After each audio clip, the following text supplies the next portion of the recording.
Ok, ¿me confirman por favor que están viendo mi pantalla? Sí, profe. Listo, ahora sí. Uy, mil disculpas. Vamos a empezar entonces. Muy buenos días, bienvenidos. Entonces vamos a continuar con esto de los tipos de datos que podemos utilizar. Realmente en C++ tenemos muchísimos tipos de variables que podemos usar nosotros, pero dentro de esa gran cantidad de tipos de variables, pues realmente nosotros tenemos algunos que son los más comunes. Si alguno de ustedes revisó ese tipo de variables, en este momento, digamos, con cuáles han trabajado o cuáles no hemos utilizado, que ustedes hayan visto que uno puede declarar.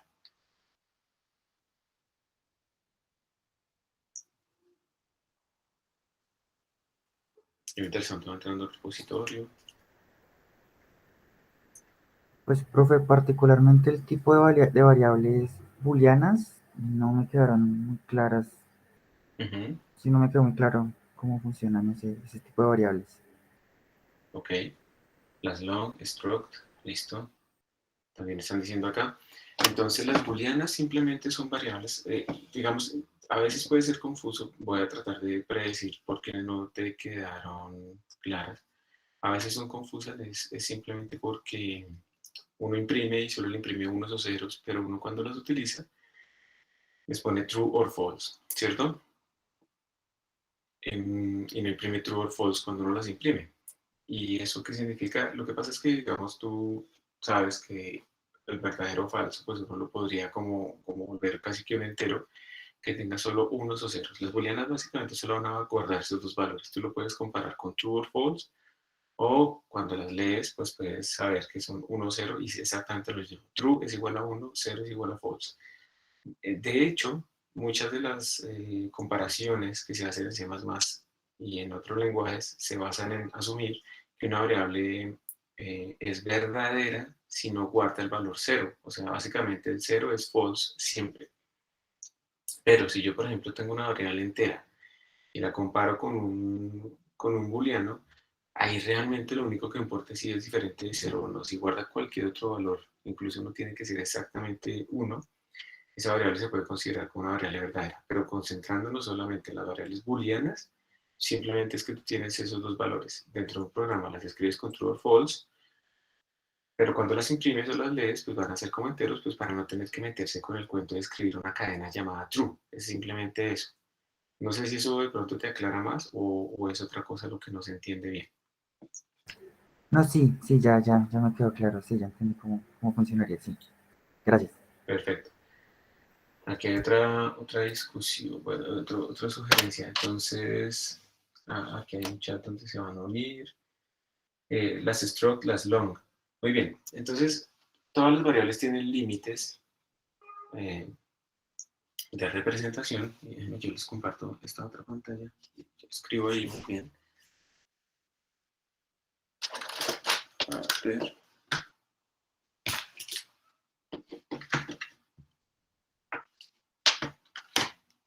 Y ustedes si son tan amables me dicen si están viendo una pantalla que tiene como una tabla.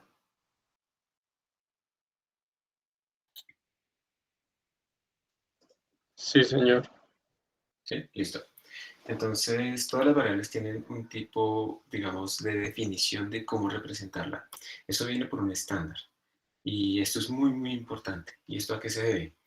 A que si ustedes quieren que su programa funcione en cualquier plataforma computacional, entonces usted necesita saber que los enteros miden lo mismo en cualquier plataforma. Cuando empezó la computación había muchas plataformas diferentes y hemos vivido como una etapa después de eso en la que básicamente la arquitectura de x86 ha sido la que se ha como, mm, como dijeron uno, vuelto como el estándar realmente. Y eso nos ha servido a todos porque hemos tenido como una arquitectura como muy común, pero en este momento está habiendo otra vez una divergencia, teniendo en cuenta que hay arquitecturas de procesadores que son mucho más eficientes, o sea que hacen durar más la batería, y eso es un plus. Entonces probablemente en unos años vamos a tener otra vez un montón de diferentes plataformas, y ahí se vuelve a ser otra vez muy, muy relevante que nosotros tengamos tipos de datos iguales en todo lado. O sea, entonces yo lo que quiero es que si tengo un entero, no solamente quiero que el entero valga lo mismo en todas las plataformas cuando yo hago un programa, sino que además Yo lo que quiero es que ese entero tenga los mismos rangos y tenga los mismos errores en todas las plataformas. Entonces, si ustedes ven acá, uno tiene un montón de tipos de datos realmente. Y el char, por ejemplo, es para guardar variables, caracteres, ¿sí? Simplemente caracteres. Entonces yo lo que guardo es una A, una B, una C, que eso al final es un entero por el código ASCII. Entonces cuando yo represento un carácter como el A, la letra A o la letra A mayúscula, esos caracteres corresponden a un entero. Normalmente esos enteros tenían con una tabla muy pequeñita, pues porque era suficiente para el idioma inglés, pero se han ido expandiendo para incluir más caracteres de otros idiomas. Si ustedes ven, hay otros que dicen como char 16, char 32. Eso lo que quiere decir es un char que ocupa por lo menos 8 bits. Eso es como lo que garantiza el estándar. Pero si ustedes se quieren asegurar de tener un char más grande, y eso tiene que ver más como con programación de sistemas operativos y ese tipo de cosas, entonces, sí, como cosas muy específicas. Entonces pueden utilizar el tipo char 16 o char 32 para asegurarse de tener al menos 16 bits o 32 bits. Los 8 bits que se tienen normalmente, si ustedes están hablando de abecedarios, son suficientes para el inglés, pero no son suficientes para otros tipos de lenguajes. Entonces ahí uno se tiene que meter con otros tipos de datos. Y miren que esto le garantiza como un número mínimo de bits, pero un número máximo. Eso depende completamente de la plataforma que uno está utilizando. También hay tipos enteros, y el que ustedes básicamente van a utilizar siempre van a ser los enteros tipo int, que implícitamente tienen este sign detrás. Eso quiere decir que ese entero tiene signo. Y como ese entero tiene signo, pues ustedes están gastando un bit en el signo y el otro resto de bits son para representar sus números. Entonces esto implica que eso tiene unos rangos, porque miren que observen que acá uno tiene 16 bits disponibles. De pronto, por si no lo saben, un bit simplemente es un numerito, o más bien un campo que nos permite a nosotros tener uno o cero, no más. Entonces, si yo tengo 16 bits, voy a tener más o menos 2 a la 16 posibles valores para representar, y ese 2 a la 16 más o menos, ¿cuánto será? 2 a la 16, pues bueno, lo podemos escribir exactamente como 2 a la 6 por 2 a la 10 por 2 a la 10. 2 a la 10 es 1024, entonces esto lo podemos aproximar a 10 a la 3. Entonces esto es como 2 a la 6 por 10 a la 3. ¿Sí lo estoy haciendo bien? Sí. Y 2 a la 6, ¿cuánto es? Si quieren calcular ustedes con los dedos. Yo sé que ya están calculando integrales y no sé qué cosas, pero ¿cuánto les da esto? 64. Aproximadamente, ¿cierto? Entonces tenemos, sí, a 64, muy bien. Entonces esto nos está dando un rango más o menos de 65.000 aproximadamente, ¿sí? De posibles números, pero esto en general, en los enteros que nosotros usamos, realmente son de 32 bits. Realmente eso es lo que nosotros tenemos. Eso implica, hay un rango, ahorita les muestro la tabla. Ese rango implica simplemente que yo, cuando declaro un número entero, lo que le estoy pidiendo al computador es que me abra una casillita con cierto número de bits, y dependiendo del tipo de datos que uno le esté declarando, pues se le va a guardar esa casillita ahí por defecto. Es muy importante tener en cuenta si son sin signo o con signo, y vamos a ver pues por qué es eso. Simplemente porque cogemos un bit y se lo quitamos y los volvemos, su rango cambia. Digamos, si yo tengo que hay un entero con signo que está entre menos 2.000 millones a 2.000 millones, sin signo pues va a estar entre 0 hasta 4.000 millones. Es el mismo rango, pero simplemente yo lo que hice fue tener muchísimos más números enteros. Casi nunca ustedes van a necesitar que sea sin signo. Si necesitan que sea sin signo, ustedes tienen que ser explícitos y escribirle explícitamente el unsigned, pero eso casi nunca lo vamos a utilizar, pero existe la posibilidad de hacer eso. Y hay que tener mucho cuidado si uno, por ejemplo, tiene un entero sin signo y le trata de asignar un entero con signo, por ejemplo, cuando lo estamos creando. Si yo tengo, por ejemplo, un entero sin signo que se llama m y le pongo -1, ¿qué pasará? ¿Sí? Si yo le dije al de la izquierda cuando lo declaré, o ahí mismo, que era sin signo. Ya vamos a mirar eso. El objetivo del ejercicio que ustedes tuvieron también era ver un poquito esas cosas. Entre los tipos de datos de punto flotante, o sea, que nos permite escribir decimales, tenemos los float, los double y los long double. Los float tienen precisión sencilla, entonces tenemos la mitad de los bits que tenemos para los doubles y los long double extienden un poco más. De una, lo que yo les digo a ustedes es que encuentren ejercicios, ejemplos con float, pues para que uno vea como los errores entre esos datos, porque aquí uno tiene una precisión como de 10 a la menos 6 más o menos, o sea, ustedes pueden distinguir dos números que se acerquen en una, en una millonésima. Acá en los dados tenemos alrededor de 10 a la menos 15. Para cálculo científico, por defecto, ustedes deben utilizar siempre DAO, porque eso nos está minimizando otros errores que tenemos por allá posibles cuando representamos números, porque cuando representamos números en el computador, como los números son infinitos y en el computador tenemos memoria finita, eso implica que no vamos a representar bien los números de forma exacta y eso implica entonces que hay que tener cuidado y hay que ver cuál es el rango más apropiado y cada vez que ustedes escriban un número en el computador, ese número va a tener un rounding error, que es básicamente el computador no tiene exactamente ese número disponible, entonces les va a poner el número más cercano. Y esas pequeñas diferencias van a afectar sus cálculos numéricos después de muchas veces, de muchas iteraciones. Entonces, utilizar un tipo de datos como el double hace que ese ruido se quede por allá en, en las cifras decimales menos significantes posibles y tengamos mucha mejor precisión en nuestros cálculos. Y ustedes van a ver también después que, por ejemplo, sumar en un computador no es conmutativo. Uno puede hacer una suma de números desde 1 hasta n o desde n hasta 1 y va a dar ligeramente diferente. Y eso es normal. ¿Qué no es normal? Que me dé una suma sumando hacia arriba 1 y hacia abajo 2. Pues ese error es gigantesco, en porcentaje 100%. Pero sí puede ser que me dé hacia arriba 1 y hacia abajo 0.9999999. No son iguales, pero se acercan dentro de cierta precisión. Una cosa muy importante es que en los enteros ustedes pueden utilizar el operador de comparación para ver si dos de ellos son iguales. Entonces aquí si m es igual a n, no estamos preguntando si están en el mismo sitio de memoria, sino que si tienen el mismo valor.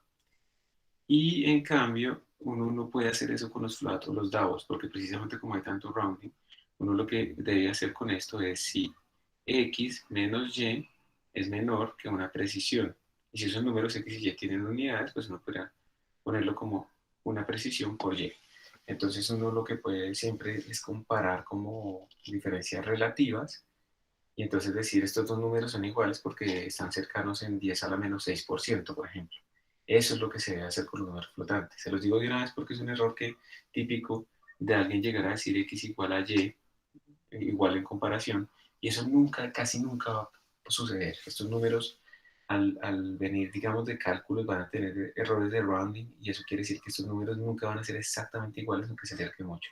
Entonces, pilas porque la comparación entre números flotantes siempre los vamos a hacer con x menos y, dentro de valor absoluto. Y el knockdown lo que hace es extender nuestro tipo de datos double, pero realmente, a menos que tengan una muy buena razón para utilizarlos, pues eso no tiene sentido usarlo porque son un poco más lentos y no ganamos demasiado. En C++, a ver, dice, yo no entendí el rango de memoria para variables. Estamos tratando, ya vamos a mirar una tablita. C++ se pueden usar otros tipos de variables enteras en operaciones booleanas. Mm, O sea, lo que entiendo de pronto es que preguntas que si yo puedo utilizar, mezclar como booleano con entero.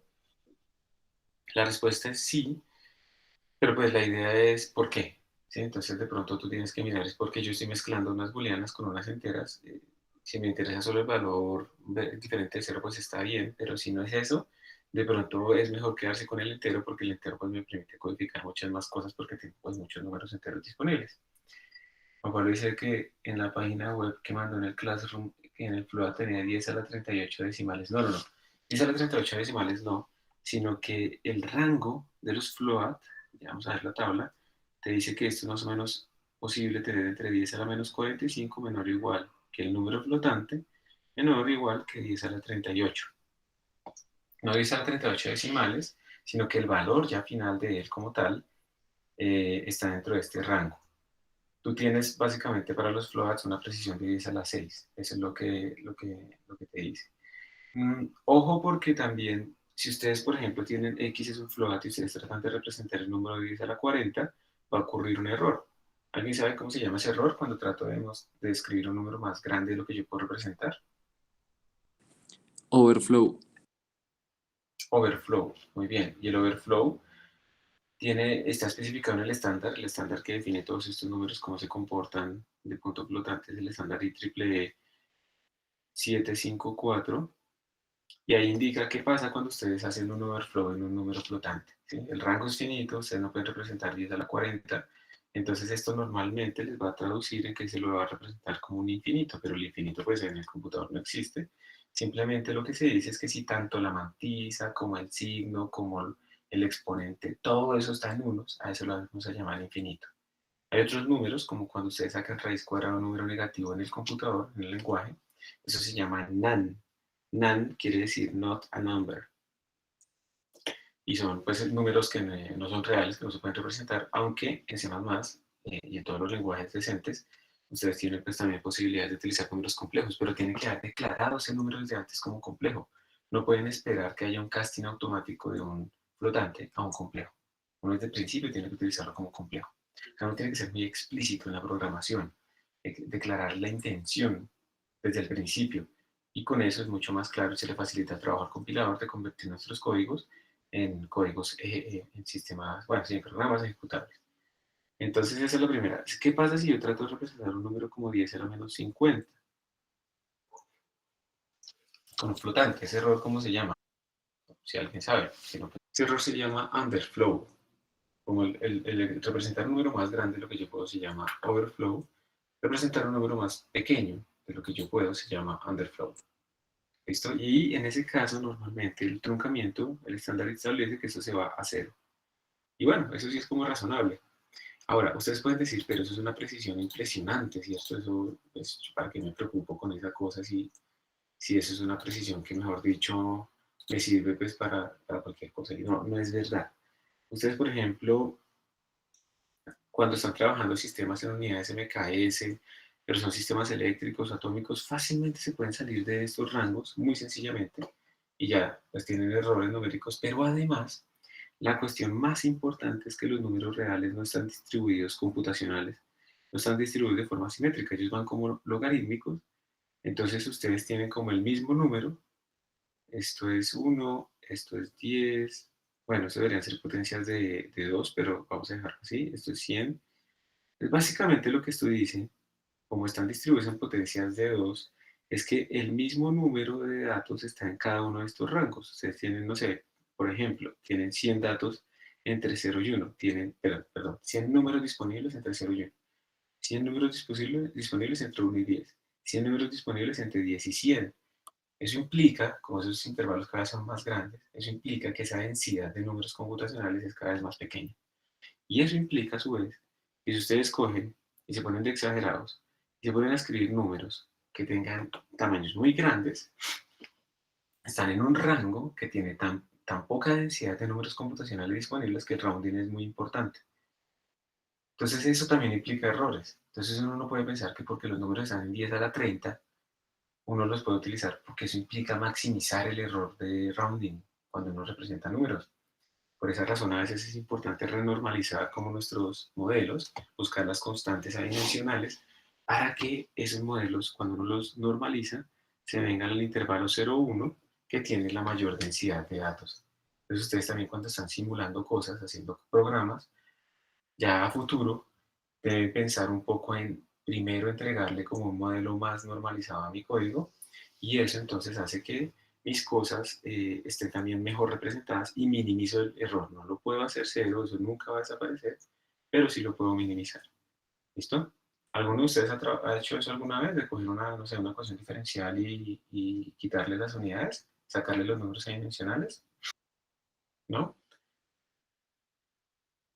Ahí les voy a compartir el chat anónimo por si quieren escribir ahí sus preguntas también, aunque los felicito por estar participando ahí en el chat oficial. Muchas gracias. Entonces, eso, voy a salir un momentico del tema. ¿Eso qué quiere decir? Ustedes escriben el oscilador armónico y eso entonces les da x doble punto más omega sub 0 al cuadrado por x igual 0. ¿Sí? Entonces en ese omega sub 0 ya metimos si es un resorte, entonces k sobre m, si es un péndulo L sobre g, bueno, cualquier cosa que sea un oscilador armónico que básicamente a nosotros es casi todo. Y Entonces, cuando ustedes tienen omega sub 0, omega sub 0 tiene unidades de inversión de tiempo, ¿cierto? Tiene unidades de inversión de tiempo. Entonces, uno lo que puede decir es, bueno, esta cosa omega sub 0 me está definiendo una escala de tiempo, y como me está definiendo una escala de tiempo, yo podría más bien, como este x doble punto lo que quiere decir es derivada de x respecto al tiempo al cuadrado, yo lo que podría decir es voy a escribir mis tiempos en una forma dimensional. Mi tiempo va a ser el tiempo sobre este t, donde el tiempo, este t mayúscula, sale pues del omega.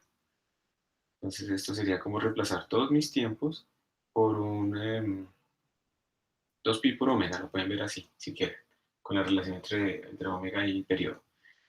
Si yo hago esto, mi tiempo se queda sin unidades. Entonces yo lo meto acá. Me lleva básicamente a reemplazar y eso sale como una constante. Pero además voy a decir también que mis distancias las voy a definir en términos como por ejemplo de una distancia dimensional que sea mi distancia original sobre, no sé, amplitud o la posición inicial, porque es mi escala de longitud. Entonces todas mis x las voy a reemplazar.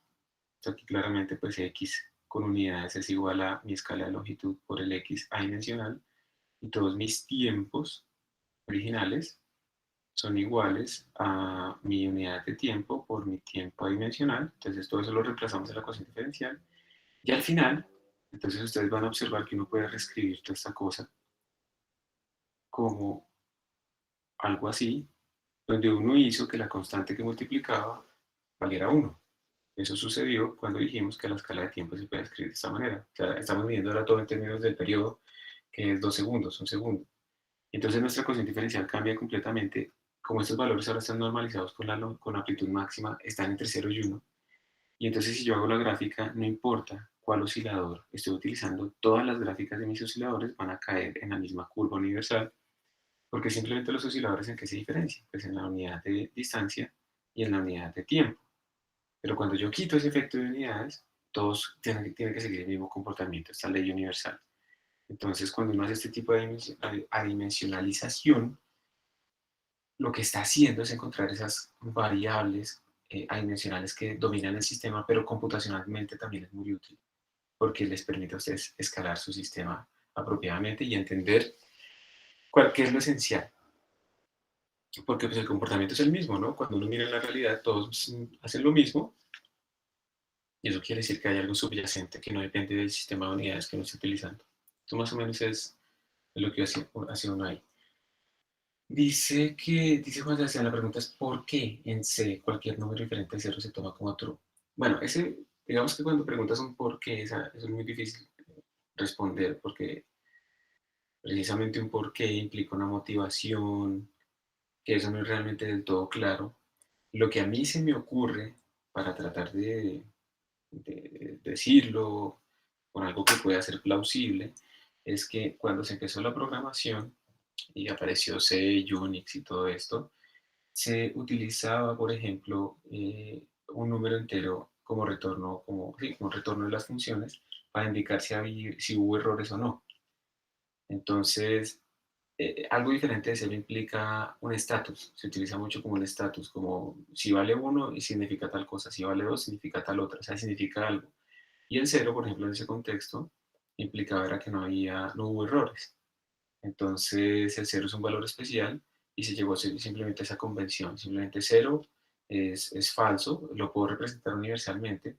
Y digamos que tú lo que tienes que escoger es cómo representar uno de ellos universalmente en cualquier plataforma y el otro pues es simplemente el complemento.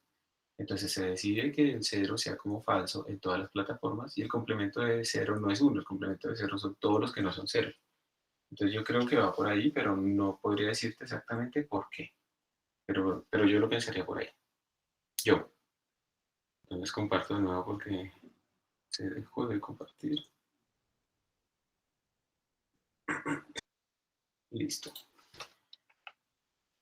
Bueno, entonces nuestras variables típicas son las int, las double, los booleanos que acabamos de tocarlos. Hay un tipo de datos llamado void, que es como vacío.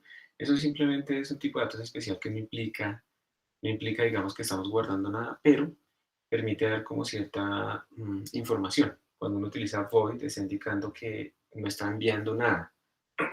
digamos que hay una función que no recibe nada, entonces uno le pone void a esa función para indicar que no recibe nada. Y ya, es útil en ciertos contextos, vamos a verlos, pero es que esto pues yo prefiero no quedarme como hablando de cada tipo de datos en la tabla, porque es hablar un montón de cosas, pero pues se les va a olvidar todo porque no lo están usando. ¿Listo? Entonces aquí ya están los tipos de datos. Observen por favor que un entero de 32 bits implica que tenemos más o menos del orden de 4.000 millones de números disponibles. ¿Y por qué no lo ponen más grande? Porque pues esto tiene una evolución también con las arquitecturas y este es el estándar actual. Algunos de ustedes de pronto en algún momento, cuando chiquitos, aunque yo sé que ustedes son bien jóvenes, pero cuando más chiquitos de pronto tocaron por ahí algún computador de 32 bits y esos computadores en general no podían tener más de 4 gigabytes de memoria RAM. ¿Por qué? Porque precisamente cada casillita en la memoria necesita una dirección. Esa dirección es un número entero y como yo solamente tengo 32 bits disponibles para representar mis números enteros, eso implica que yo solamente puedo llegar o indexar desde 0 hasta 4.000 millones. Y 4.000 millones es 4 gigabytes. De los computadores anteriormente tenían ese límite estricto de no poder tener más de 4 gigabytes. Había unos trucos por ahí, pero en general esa era una restricción importante porque no podían indexar más memoria. Yo le podía poner más memoria, pero pues no la podían indexar, simplemente no podían saber esas casillas qué número tenía. Cuando se pasa a computadores de 64 bits, que es la mayoría de los que todos ustedes tienen y todos estamos manejando, esos computadores de 64 bits pues tienen un rango mucho más grande. Entonces podemos utilizar mucha más memoria RAM. Lo maluco es que los fabricantes están obsesionados en este momento con que todo el mundo necesita solo 8 gigabytes y cobran un montón si uno quiere poner más. Estoy súper triste porque yo necesito cambiar ya mi computador, que es un MacBook de 2013. Entonces, digamos que como lo colombiano, ¿no? Como repotenciado, entonces uno le pone más memoria RAM, le pone más disco duro, pero ya el procesador está quejándose de tanto que le pongo a hacer, sobre todo cuando uno tiene cosas gráficas de streaming y esto. Y, y salieron este lunes pasado los computadores nuevos de Mac, muy buenos, o sea, realmente sí mejoraron un montón de cosas. De verdad que se antoja mucho, pero el valor base es $2.000. $2.000 es demasiado, además con esta moneda tan devaluada nuestra. Entonces, el que yo necesito, que tiene que tener al menos 32 GB de memoria RAM, no, $2.600. Es una cosa impresionante. Es que uno no puede andar en la maleta con una máquina que valga 10 millones de pesos. Entonces, yo creo que va a tocar cambiarse de arquitectura, porque está muy costoso. Pero en todo caso, la idea es buscar un computador que se le pueda meter mucha más memoria RAM porque, bueno, de pronto ustedes no lo necesitan y es muy probable que ustedes sí sea suficiente tener 8 GB de memoria RAM, pero dependiendo del flujo de trabajo, yo por ejemplo tengo que utilizar muchísimas máquinas virtuales para lo de la sala de sistemas y cosas de ese estilo y estar probando y haciendo un montón de cosas más, entonces se acaba muy rápido la memoria. Bueno, entonces hay unos números especiales, aquí están los rangos, se está repitiendo el floating point, entonces para que ustedes lo vean cuando utilice precisión sencilla, va a ir más o menos hasta 10 a la 38 aproximadamente, o más o menos 38, no sé exacto, sí, pero más o menos. Y tengo más o menos 7 dígitos de diferencia para diferenciar dos números que sean cercanos o iguales. Mientras que si tenemos números que son de tipo double, tenemos un rango que va a ser 10 a la menos 308 a 10 a la 308 aproximadamente. Y además tenemos aproximadamente 15 cifras de precisión. Ojo, de nuevo, eso no quiere decir que ustedes utilicen números de 10 a la 300 tranquilos. Eso está mal. El error de rounding para números tan grandes. Entonces, bueno, vamos a utilizar y acostumbrarnos a utilizar los float. Aquí hay un programita sacado directamente de LearnCpp que les mostrará a ustedes ese tipo de tamaños en bytes utilizados por estos tipos de datos. Ese operador sizeof, uno simplemente le pone el tipo de datos del que quiere saber qué tamaño implica en la memoria y les imprime a ustedes pues simplemente esos valores ahí. Una cosa importante, si ustedes ven esto de C++ 11 only, estos resulta que son estándares del lenguaje que van cambiando, más o menos cada 3 años sale un nuevo estándar de C++. De C++ 11 cambió completamente C++.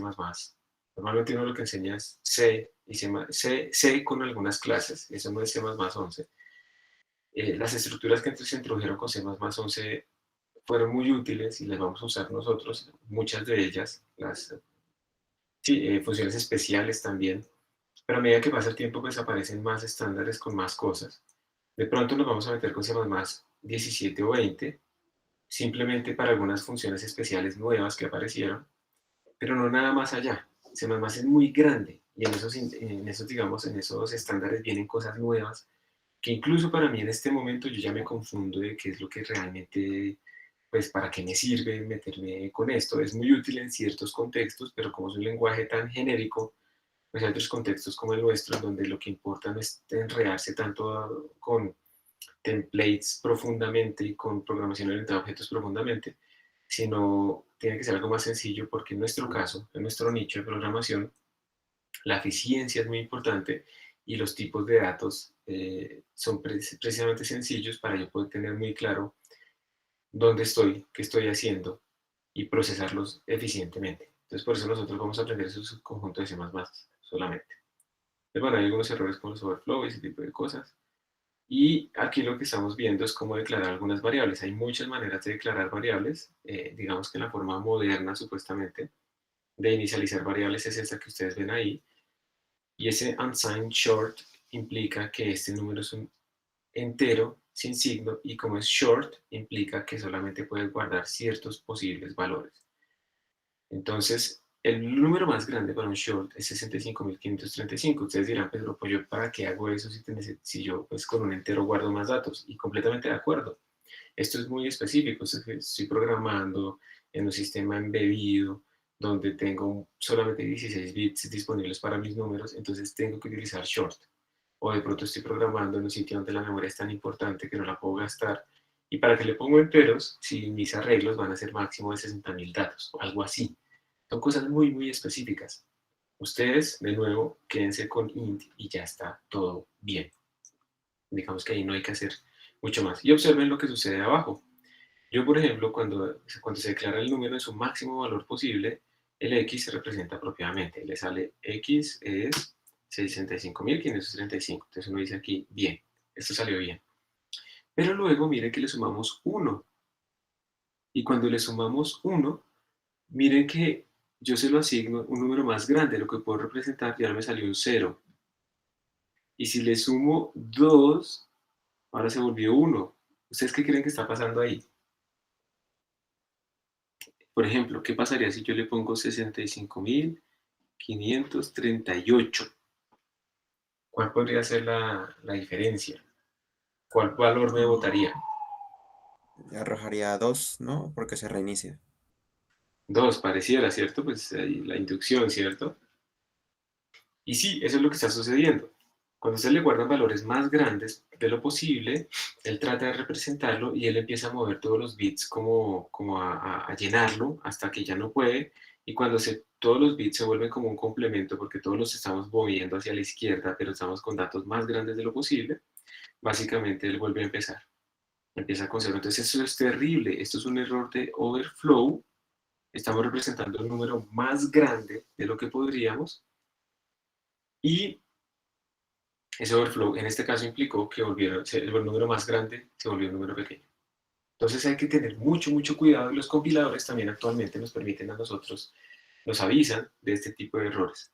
Cuando uno compila le dice, ojo, warning, tal cosa. Entonces uno puede tener cuidado con eso, pero no todo se detecta. Y esos errores son errores como silenciosos. Y la verdad es que en programación uno lo que busca es que los errores no sean silenciosos, sean lo más escandalosos posibles, griten, boten cosas rojas en la pantalla, porque yo necesito detectarlos lo más pronto posible. Un error que yo no detecto, que simplemente es silencioso, es un error muy malo. Esa es una de las cosas, digamos, que pueden ser malucas en C++, porque simplemente hay muchos errores que son como silenciosos. Pero al compilador le podemos activar ciertas variables, ciertas banderitas, en donde el compilador nos puede avisar de esos errores que ocurrieron en el tiempo de ejecución. Entonces ahí está bien. Entonces aquí dicen en el chat donde ahora podemos tener 18.000 millones de gigas. Sí, lo malo es tener la plata para eso. Tener computadores en este momento de 64 GB, de 128. Digamos que computadores de alto desempeño, eso es muy costoso. Uno sí le puede poner pastillas a su computador y eso, digamos, es como la idea. Yo le estoy echando ojo a un computador que se llama Framework que básicamente es un computador que está luchando contra toda esta obsolencia programada y se puede actualizar a toda, incluso hasta la BIOS, hasta la board. Lo que no me gusta es que solo tienen actualmente oferta de procesadores Intel y yo no quiero meterle plata a Intel actualmente, solamente quiero comprar un AMD. Entonces es el problema. ¿Por qué no imprime INF?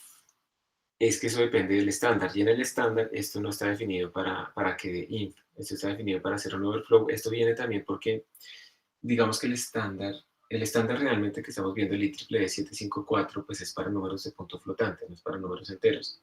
Y este tipo de comportamiento viene de mucho más atrás. Es que esto de C, por ejemplo, C, Unix, todas las variables que ustedes están, más bien muchas utilidades que utilizamos en la consola, todo eso viene de los años 60. Y en ese tiempo había otro tipo de restricciones, convenciones, y C++ procura mantener, digamos, la compatibilidad hacia atrás en el tiempo. Pero es que imagínense, ya estamos hablando de 50 años, de 60 años. Entonces, no mentira, si es de los 60 o 50. Entonces, hay algunas cosas que en este momento podrían cambiarse, pero no se cambian porque hay muchos sistemas que existen y que suponen ciertas cosas y entonces no se pueden romper hacia atrás. Simplemente esa es una de las razones por la que ocurre eso. Entonces, pues sí, uno está atrapado y eso es alguna de las otras críticas y algunos lenguajes modernos procuran eliminar ese tipo de restricciones. En Python, si ustedes logran, porque en Python como es de tipos implícitos. Si ustedes logran ser explícitos y decirle que lo que quieren es un short, va a pasar exactamente lo mismo. Entonces aquí hay dos diferencias, ustedes ya las trabajaron, la declaración y la inicialización. Declarar implica que yo simplemente le estoy diciendo a mi computador, oiga, yo quiero tener un número entero. Entonces mi compilador cuando convierte esto en el código ejecutable, lo que dice es que, pues digamos, emite una instrucción en donde a mí en la memoria RAM me van a dar un espacio donde quepa mi número entero, espacio de 32 bits.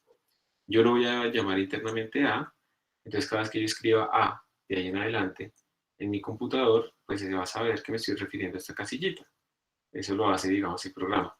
Si es un float, entonces de nuevo una casillita también, pues un bloquecito allá en la memoria para guardar mi float, pero obviamente el patrón de bits se va a identificar muy diferente porque pues en un entero yo tengo estas casillas y tienen 1 o 0 y simplemente se van sumando, pero en un patrón de bits entonces hay un estándar, el estándar IEEE 754, que implica que el primer bit es el signo, el segundo, hay otros bits acá, 8 más para los floats, esos 8 se utilizan para el exponente, esto siempre está escrito en potencias de 2, y lo que sobra, eso es para la mantisa.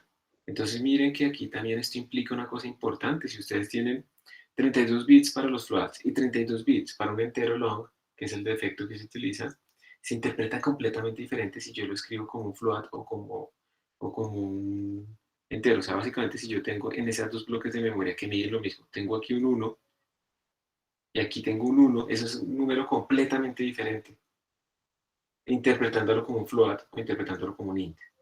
Esas transformaciones de int a float, de float a int, ese tipo de cosas son muy peligrosas. Ustedes tienen que tener mucho cuidado con hacer eso. Y entonces, no, pues ya, eso es.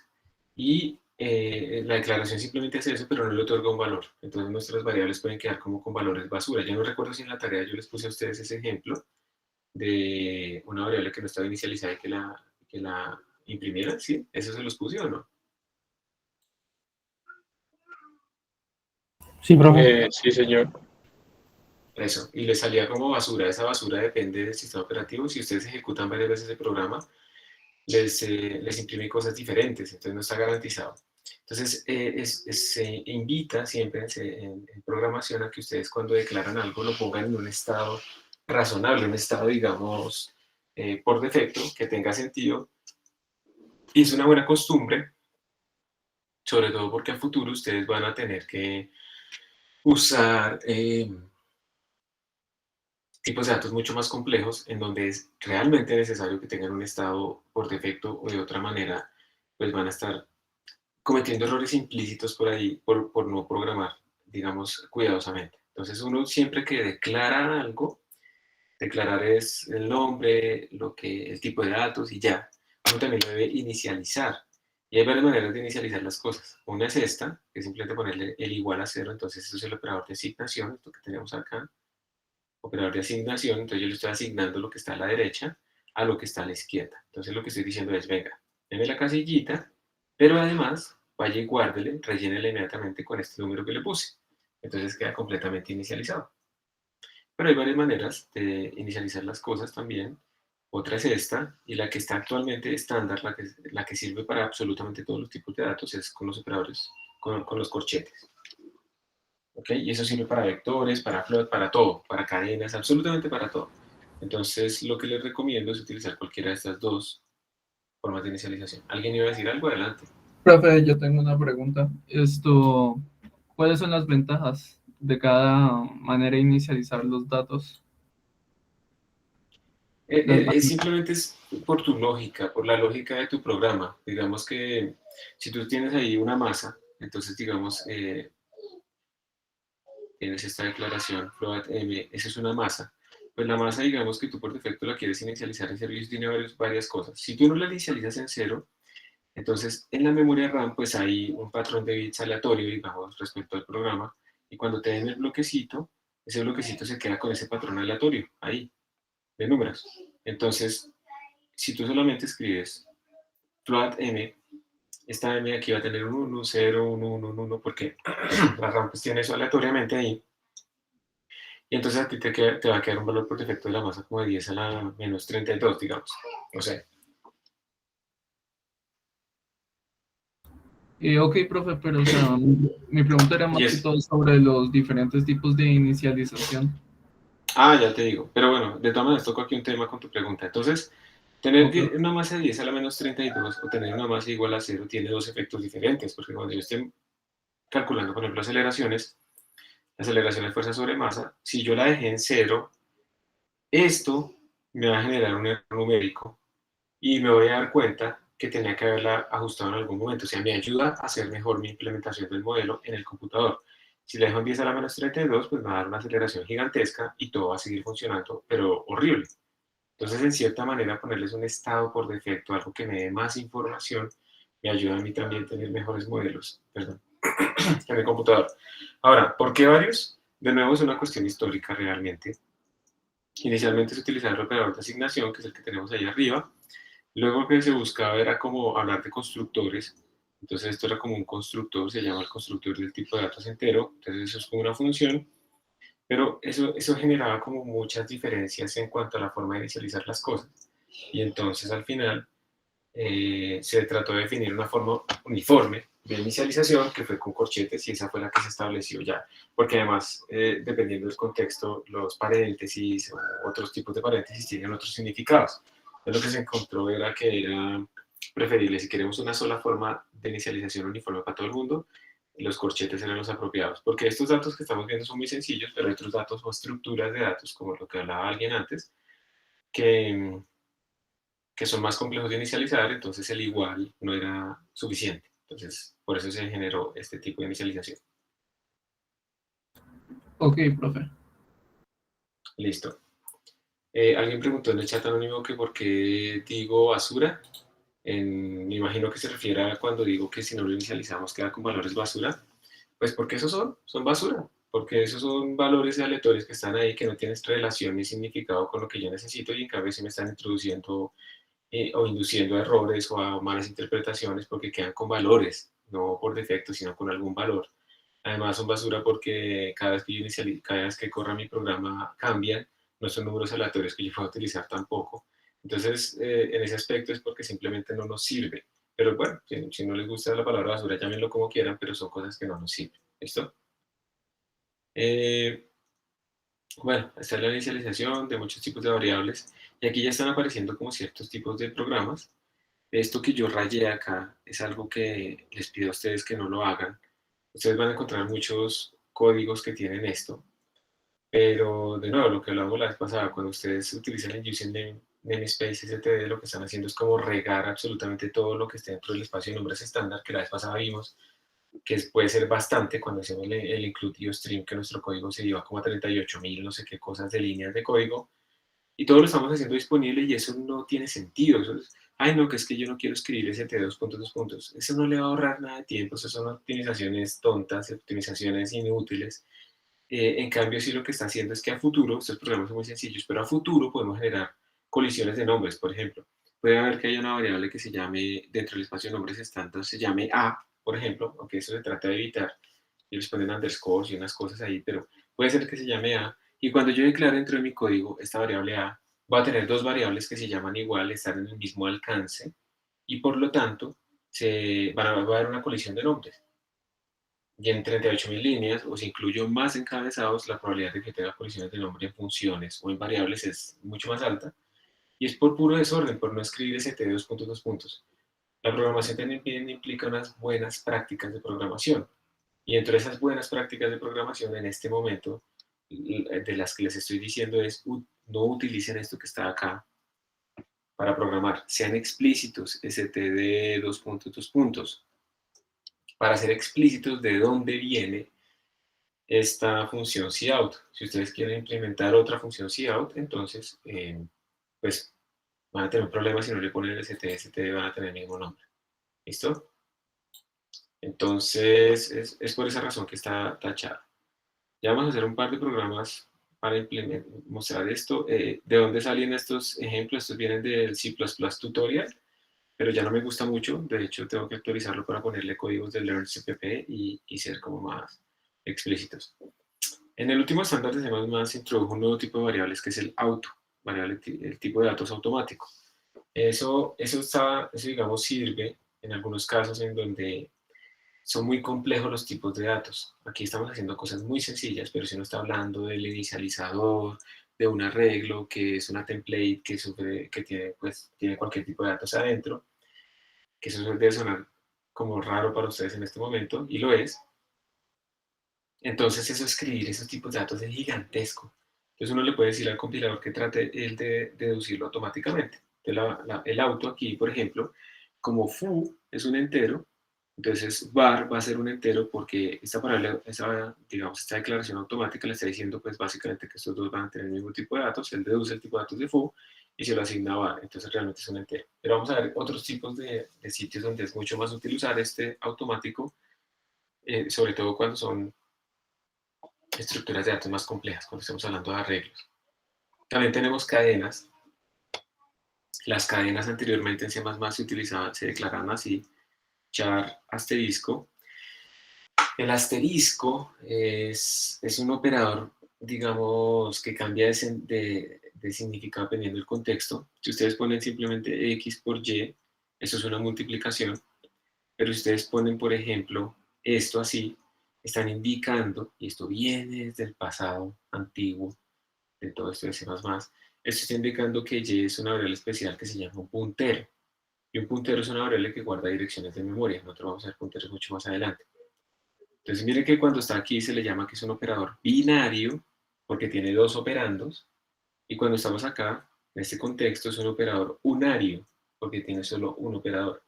Entonces, cuando es binario, cambia de contexto a cuando es unario. Cambia de significado. Entonces, ¿esto qué significa? Un puntero es una dirección de memoria. Entonces, cuando ustedes tienen arreglos, o sea, estructuras de datos así, que son muchos datos, ustedes quieren guardar 1000 enteros, por ejemplo, estos son básicamente manipulaciones de memoria y entonces estos punteros a nosotros nos dicen dónde arrancan en la memoria RAM este arreglo, por ejemplo, ¿dónde está en la memoria RAM? Por eso también a veces programar en C++ es eficiente porque nosotros tenemos acceso casi directo a la memoria de nuestro computador y también podemos hacer daños, también eso puede pasar. Entonces uno tiene acceso y el puntero le está diciendo dónde arranca la dirección de memoria. Entonces básicamente lo que sucede es que estas estructuras así de datos, que son muchos datos, que se llaman arreglos o arrays, pues están muy relacionadas con los punteros, ¿sí? Porque finalmente si yo tengo un puntero que me diga en dónde arranca y sé cuánto mide, pues yo sé manipular absolutamente todo mi bloque de memoria. Entonces en ese caso, si ustedes piensan en una cadena de texto como A, B, C, D, pues ¿esto qué es? Esto es que yo tengo la memoria A, B, C y D guardados en casillitas, pues cada una de un entero, ¿cierto? Y esto realmente pues es un bloque de memoria y esto por lo tanto tiene que tener una dirección de memoria inicial y por lo tanto está relacionada con un puntero. Entonces básicamente cuando uno tenía esta cosa así, estaba diciendo yo voy a declarar un arreglo, un arreglo por culpa de ponerle el asterisco, un arreglo de caracteres. Y eso es una cadena, un arreglo de caracteres. Eso tenía unas cosas malucas, porque es que además yo no sé si, por ejemplo, tener suficiente almacenamiento, entonces teníamos que poner un carácter de terminación, que era un /0, para indicar, y era difícil de manipular, no sé qué, pero entonces en C++ ya aparece un tipo de datos string que simplifica absolutamente todo eso. Y ustedes, por ejemplo, pueden sumar dos strings. Digamos, imagínense que una string se llama A y otra string se llama B. Digamos que esta contiene hello y digamos que esta contiene world. Entonces, cuando yo haga esta suma y esto se lo asigne a C, pues la suma cambia de significado. Si yo sumo números enteros, pues para nosotros es claro, pero ¿qué significará? ¿Ustedes qué creen que significa sumar dos cadenas? ¿Qué debería retornar eso? ¿Debería H más W, E más O? ¿Qué pasa si es así cuando miden diferente? ¿O qué creen que es?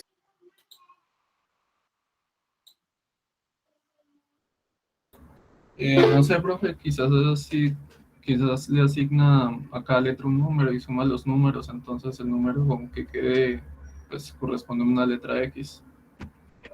Puede ser, ¿cierto? Puede ser. Como yo dije que cada char es un entero, entonces uno podría pensar que eso es así y tendríamos que mirar si yo sumo H con W en enteros, entonces, ¿qué carácter nuevo da? Entonces, eso es lo que implica, digamos, definir como un estándar, que todos tenemos que pensar lo mismo. Y lo que están diciendo en el chat está bien, Hello World, pero ojo, Juan Esteban, porque el espacio yo no se lo puse, entonces va a salir Hello World todo pegado, porque el espacio no existe ahí, yo se lo tengo que poner. Entonces, Santiago, sí, Juan Manuel, él concatena las cadenas. Y eso es lo que vamos a nosotros a tener en cuenta. Entonces, observen que el más cambia. Para cuando son enteros, hace lo que uno espera. Pero si son cadenas, pues hace otra cosa, que es lo que uno esperaría como en las cadenas, que se concatenen. Pero es porque uno está hablando de otro tipo de datos. Entonces, los operadores cambian de significado cuando ustedes, por ejemplo, están utilizando tipos de datos diferentes. Y como decimos más, ustedes incluso pueden crear tipos de datos nuevos. Eso implica entonces que ustedes le pueden enseñar a hacer más a sumar esos nuevos tipos de datos.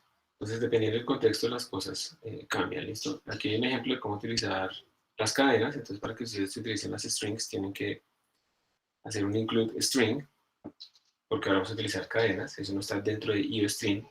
¿Alguien recuerda para qué nos sirve IOString? ¿Para qué lo hemos usado? Esto era input, output, streams. Y los streams son la forma, sí, exacto, María Paula, para imprimir, Santiago, sí, Juan Manuel, para imprimir, exacto. Y lo tengo para imprimir cosas. Pues por ahora lo estamos utilizando para cout, pero hay muchas más cosas que hace IOStream, pero para nosotros es para poder utilizar cout e imprimir a la salida estándar. Cout, también hay un CErr, que es como para imprimir al error estándar, que casi siempre coincide con la salida estándar. También hay un cin, que es para la entrada estándar, para poder leer cosas de la pantalla. Y bueno, muchas otras más, pero para nosotros es básicamente para poder utilizar esta salida y entrada estándar. String, entonces no tiene nada que ver con strings, ¿listo? O sea, es como la idea. ¿Ok? También sirve para introducir cosas al código, Juan Diego. Pues si te refieres a cosas a que yo pueda leer un número, entonces la respuesta es sí. Pero si te refieres a que yo pueda introducir código y mi código cambie, entonces la respuesta es no. Pero si es para leer como datos y asignar esos datos, esos valores a las variables de mi programa, entonces la respuesta es sí. ¿Y qué? Y entonces el string lo que me permite utilizar son las cadenas. Entonces aquí la declaración debería ser std, string. Entonces estoy diciendo voy a crear una cadena y se va a llamar myString. Por ahora, lo que se hace, esto es un objeto que tiene como por dentro el arreglo y un montón de cosas más. Pues simplemente mi compilador reserva como esa memoria, pero pues no hace nada. Todavía no tenemos una cadena. Y pues entonces con las cadenas nuevas, strings, es muy sencillo. Acá a la derecha ustedes tienen una cadena antigua, pues es un conjunto de caracteres, y se lo estamos asignando. Recuerden que este no es el operador igual, sino se lo estamos asignando lo a la derecha a lo que está a la izquierda. Entonces, ¿esto qué hace internamente? Internamente lo que hace es decirle a MyString, oiga, miren, le voy a mandar una cadena que tiene tantos caracteres. Entonces MyString dice, listo, voy a pedir esa memoria y esto se hace en tiempo de ejecución. Voy a pedir esta memoria para que me la entregue, el sistema operativo me la entrega, entonces después yo cojo esta cadena que usted me mandó, la voy a copiar allá, la voy a guardar y después descartamos esta cadena temporal.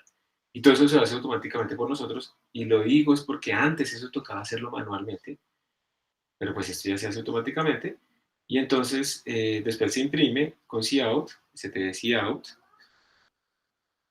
se imprime y entonces sale mi cadenita. Entonces la idea es que yo puedo después cambiar MyString, ponerle más cadenas, quitarle cadenas, y todo ese manejo de los arreglos internos y la memoria se hace automáticamente por nosotros, y entonces es preferible utilizar las cadenas y ya, no ponerse a complicarse más hacer todo. Y se puede inicializar después de las maneras estándar, que la que recomendada es esta y esta. O esta, o sea, no las dos al tiempo. Hay algunas otras, yo no sé si yo les puse, se me olvidó tal vez hacerlo. ¿Qué pasará cuando yo escribo const double x igual a 7.4, punto y coma? ¿Qué significará este const? ¿Alguien sabe este const? Constante, exacto. No permite modificaciones futuras. Entonces, esto es muy importante porque a veces uno puede declarar, aunque suene raro, variables constantes. Entonces, este const, lo que yo estoy diciendo es, mire, yo necesito que este valor nunca cambie.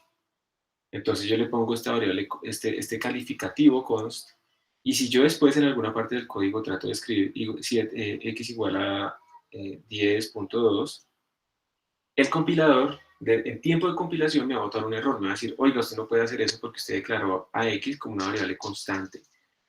Y esto es supremamente útil cuando uno quiere como compartir valores que no puedan cambiar. Estado. Ustedes básicamente en un programa lo que están haciendo es tener como un estado de su programa, y ese estado puede mutar o puede no mutar. Entonces, si ustedes quieren tener un estado que no mute, ese estado se debe declarar con const. Ponemos un valor por defecto y lo declaramos const.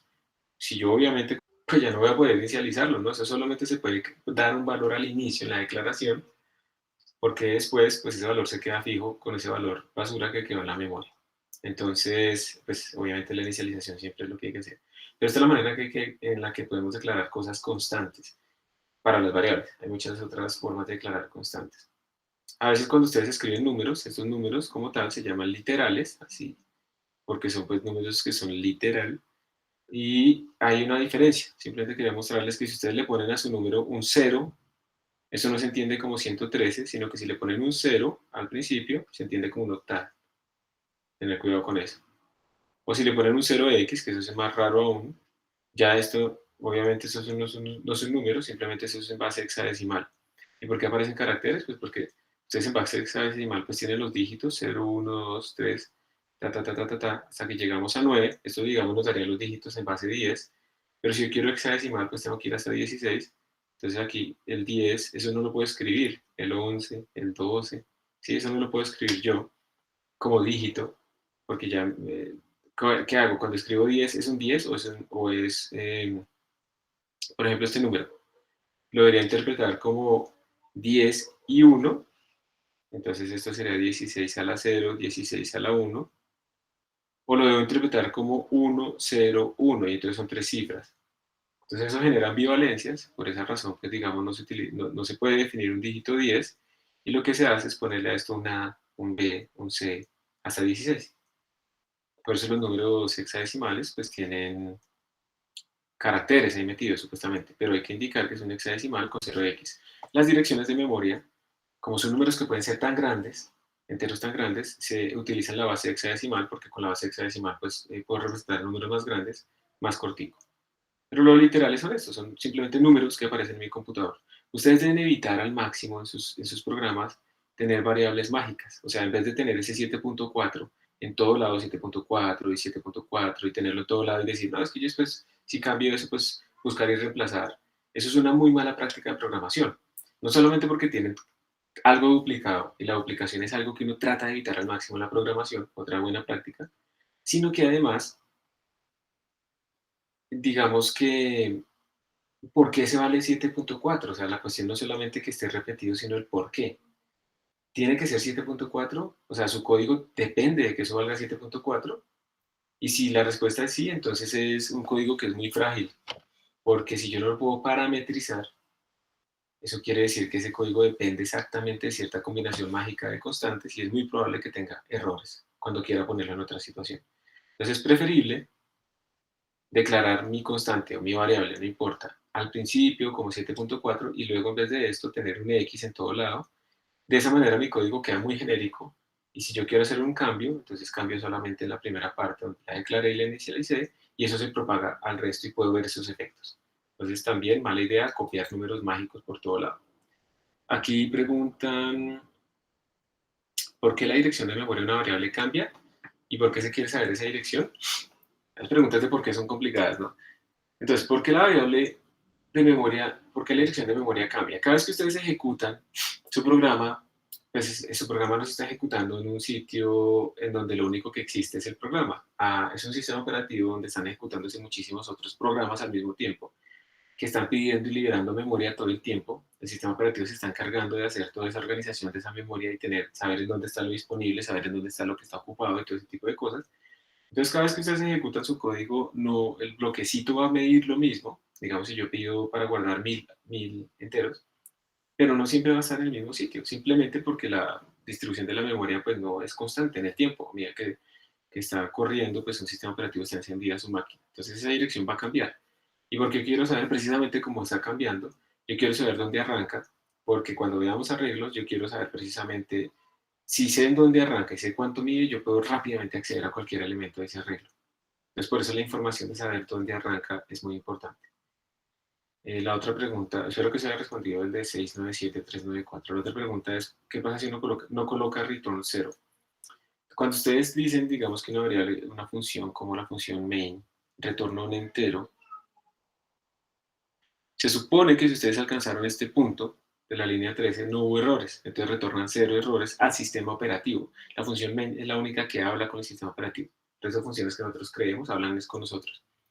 Entonces estamos retornando 0 errores al sistema operativo.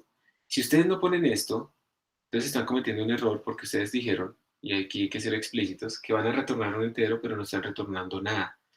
Entonces, a veces lo que se hace es que se retorna la dirección de memoria de la función, porque las funciones también tienen que estar ubicadas en algún sitio. Y eso implica que es un número diferente de 0, que va a cambiar en cada ejecución, y eso implica que el estado de mi programa está como modificándose. Si en algún momento yo pongo este programa como tal a que se enlace con otros programas, pues yo le estoy retornando unas cosas raras que probablemente cambien el estado de ejecución. Entonces, lo primero es, si tú escribes que algo va a retornar alguna cosa, pues tienes que poner un return. Ese return debe tener el tipo de datos que tú dijiste que ibas a retornar. Y dependiendo del contexto, pues eso va a significar algo. Listo, 677368. Usted había usado el const para el código en el video de la clase del semestre pasado. Yo traté de usar el if con las variables sin escribir el const anteriormente, pero no me funcionó. Me toca mirar el código. Si quieres puedes copiarlo aquí para que lo miremos y lo pueda explicar, porque pues la verdad no me acuerdo.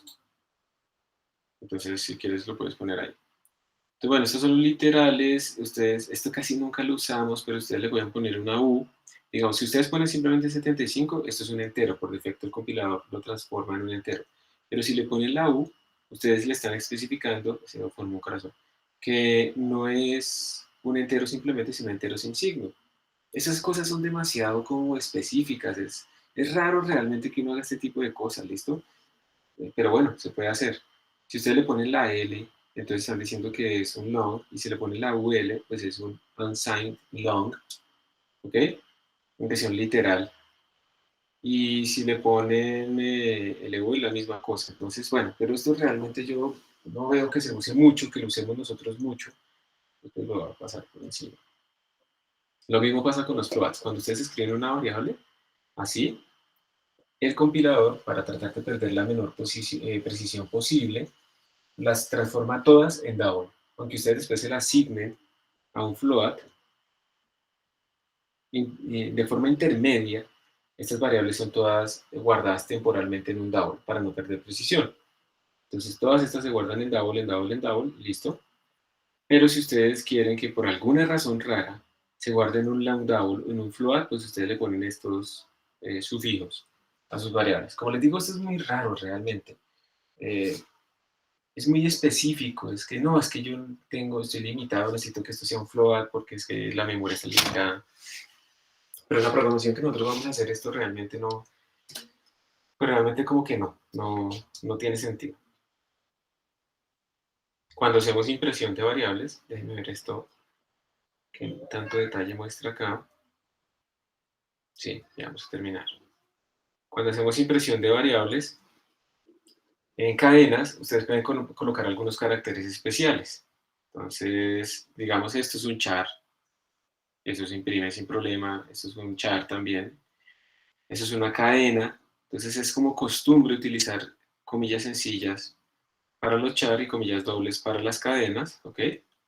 Pero ustedes pueden poner dentro de esas cadenas algunos caracteres especiales que tienen significados especiales. Por ejemplo, este lo hemos usado ya un par de veces. Si ponemos /n, esto quiere decir una nueva línea. Entonces es como un enter, pueden verlo así. Pero esto tiene muchas más. Otra que se utiliza mucho son los tabs, pues porque yo quiero separar de una forma tabulada mis datos, entonces puedo que me impriman bien bonitos en la pantalla o en el archivo, entonces puedo utilizar el tab. También el tab vertical, ¿sí? Y hay muchas más. Estos dos que acabo de poner ahí son los por defecto. Si ustedes quieren imprimir unas comillas, van a tener un problema porque si le pongo aquí unas comillas dobles, entonces como si hubiera acabado mi cadena acá y esta cosa de la derecha quedó como sin inicializar apropiadamente, entonces no se entiende. Si yo necesito imprimir comillas, yo le tengo que poner un slash. Entonces las tengo, eso se llama escapar el carácter para hacer lo que se imprima. Entonces, si necesitan ese tipo de cosas, lo tienen que hacer así. Hay estos 4 caracteres especiales que no se pueden, que si los quiero imprimir, necesito escaparlos porque de otra manera se interpretan de manera diferente. Comilla sencilla, doble, símbolo de pregunta y el backslash, perdón. Hay otros caracteres, por ejemplo, ustedes incluso en algunos computadores pueden ver que si le ponen este slash A les va a pitar, que se hace pip cuando imprime la cadena en la pantalla, pero eso depende de la configuración del computador. Esto tiene que ver mucho con una máquina, ¿no? De escribir. El backspace, ustedes pueden utilizarlo y van a darse cuenta que se les va a devolver el cursor al inicio de lo que estaban imprimiendo. Y también hay tabs verticales, o sea, pero realmente nosotros nos vamos a mover básicamente con estos, solamente. ¿Ok? Simplemente lo pongo para que ustedes vean los otros tipos de caracteres. Y obviamente los espacios también son caracteres y ustedes pueden poner pues cuántos espacios quieran porque eso también es un carácter. Las booleanas, entonces ustedes pueden utilizar para que su código sea más sencillo, pueden ponerle true o 1, cualquiera de las dos. Le pueden poner 2, también le pueden poner 2. Pero pues realmente, pues digamos que no tiene sentido, digamos que no sigue la convención. Y pues así uno, eh, digamos que si queremos todos entendernos y hablar lo mismo, pues sigamos las convenciones, entonces utilizamos 1 o true. Aquí otra pregunta en el chat anónimo, porque, profe, ¿qué tecla se usa en una PC para escribir el invertido rápido? Depende de tu teclado. Ah, ya lo resolviste, listo. Pero depende de tu teclado, o sea, tú tienes que buscarlo realmente en tu teclado. Y también preguntaban, no entendí muy bien lo del tab. O sea, si tú escribes, por ejemplo, ahorita hacemos el ejemplo si quieres. This, y pones un espacio, este es como el carácter de espacio, pues al imprimirlo en la pantalla te va a salir así, un espacio.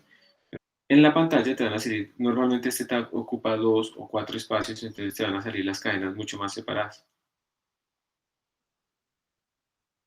¿Y qué pasa? Si yo meto eso dentro de un for y tengo números, entonces yo puedo hacer que mis números salgan así como tabulados, puedes pensarlo así, por eso se llaman tabulados, como ocupando columnas del mismo tamaño y organizaditos. Si yo no hago eso, si lo hago con espacios, puedo tener que estoy imprimiendo números del 1 a 10.000, yo voy a poner solamente las potencias de 10, entonces mira que mis números ocupan pues cada vez como más espacio, y si tengo otro número en la segunda columna que es potencias de 10 pero multiplicadas por 2, entonces si están separados por espacios, aquí va a estar el 2 acá, aquí va a estar el 20 acá, aquí va a estar el 200 acá, aquí va a haber el 20.000 acá, entonces pues están separados por espacio, pero no está bien tabulado y no lo puedo ver bien yo, si quiero como más o menos ver el comportamiento de forma visual rápida, pero es difícil como de leerlo. Si utilizas los tabs, puedes alinear más bien todas esas columnas. Entonces, para eso, ¿listo? 6, 7, 7, 3, 6, 8. Para eso principalmente. ¿Ok? Bueno, supongo que sí. Entonces los booleanos, true or false, simplemente esa es como el estándar. Y hay una cosa, pero eso lo veremos con más detalle, con los punteros, que anteriormente cuando uno declaraba un puntero pero le quería asignar un valor, pero no sabía exactamente a dónde iba a apuntar, esto es un puntero, entonces recuerden, esto lo vamos a tocar con más detalle después, pero esto es lo que significa con ese asterisco, es que esto cosa es un puntero. Entonces quiere decir que guarda una dirección de memoria, ¿sí? Esto es lo que quiere decir, que guarda una dirección de memoria. Entonces, si yo al principio no lo quiero inicializar, no sé exactamente cuál es la memoria que va a guardar, anteriormente se utilizaba el 0 o también se utilizaba la constante null. Esto tiene unos problemas de casting y cosas así, entonces se declaró una nueva palabra clave que se llama nullptr, null pointer. Y esto pues tiene sus consecuencias, pero lo hablaremos cuando veamos punteros, no me quiero meter allá. Y bueno, las expresiones constantes, ¿sí? Expresiones constantes, entonces ustedes pueden declarar expresiones constantes, que son cosas que yo no puedo cambiar. Entonces, si yo estoy diciendo, esta variable se llama pi, es de tipo double, pero quiero que sea constante, la puedo usar de ahí en adelante en mi programa y no la puedo cambiar. La puedo leer, es una variable de solo lectura, la puedo leer, pero no la puedo cambiar. ¿Ok? Entonces, eso es lo que quiere decir. Pero antes de seguir allá, yo quiero que observen una diferencia. Estas dos variables existen dentro de la función main. ¿Qué quiere decir eso? Que existen dentro de estos dos corchetes. O sea que si yo me salgo de estos corchetes, estas variables no vuelven a existir. Se llaman variables locales. Una variable en C++ tiene un nombre, obviamente, para nosotros, para lo que estamos haciendo, un nombre, tiene un tipo de datos, esto es lo que implica ser una variable, tiene una dirección de... Tiene también, podríamos pensar que un valor, ¿sí? También tiene un valor, nombre, tipo de datos, dirección de memoria, valor, pero también tiene algo relacionado con la dirección de memoria que se llama el alcance, el scope, en inglés, si lo encuentran así en inglés, el scope. Dos variables son diferentes, para que dos variables en C++ sean diferentes, tienen que tener diferente por lo menos alguno de estos. La dirección de memoria, que eso tiene que ver pues con el scope, la dirección de memoria, pues el tipo de datos o el nombre. Entonces yo puedo tener, por ejemplo, una variable que tenga, dos variables que tengan el mismo nombre, que sean del mismo tipo de datos, que tengan el mismo valor, pero son diferentes porque están en sitios diferentes de memoria. Y esto sí me parece útil mostrárselos, entonces vamos a hacer un programa ya para mostrarles esto del alcance, que con eso pues ya terminamos, digamos que esto de las variables. Al final de estas presentaciones ustedes tienen como unos ejercicios, algunos los pueden hacer ya, otros es como para explorar un poco lo de los operadores y cosas así, y se acostumbrando, entonces pues pueden practicar con eso ahí. Igual yo voy a procurar es dejarles tareas constantemente, porque esa es la mejor manera de que practiquen, que tengan nota. ¿Listo? Entonces, vamos a hacer un programita. Voy a meterme aquí a la sesión de X2Go y les voy a compartir la pantalla.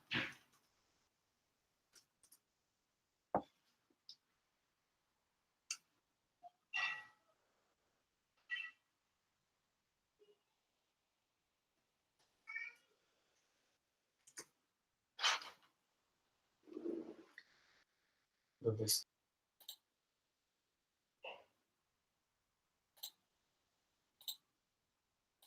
¿Están viendo en este momento la pantalla de X2Go?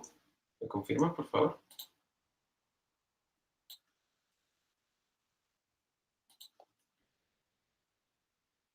Chicos, ¿me confirman, por favor, si están viendo la pantalla compartida de X2Go?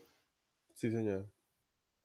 Listo, gracias. Entonces yo aquí estoy, voy a meterme, estoy en la sala, ¿no? Entonces voy a meter acá, tengo ahí un montón de código viejo. Voy a crear una carpeta para, ya estoy en el repositorio, voy a correr la tablet. Voy a crear una carpeta para el día de hoy. Esto es, ¿qué fecha es hoy? 2021, 10, 20 de octubre. Y esto sería, hoy vamos a ver cómo Estamos viendo como variables, de hecho no hicimos casi código. Voy a entrar a mi carpetica y voy a abrir así mi Emacs para que no se ponga ya a hablar con configuraciones raras. Voy a hacer un código sencillo que se llame Variables Scope, porque esto sí me parece útil que lo tengamos claro. ¿Listo?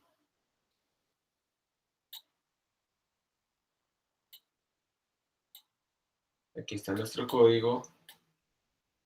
Voy a aumentar un poquito el tamaño.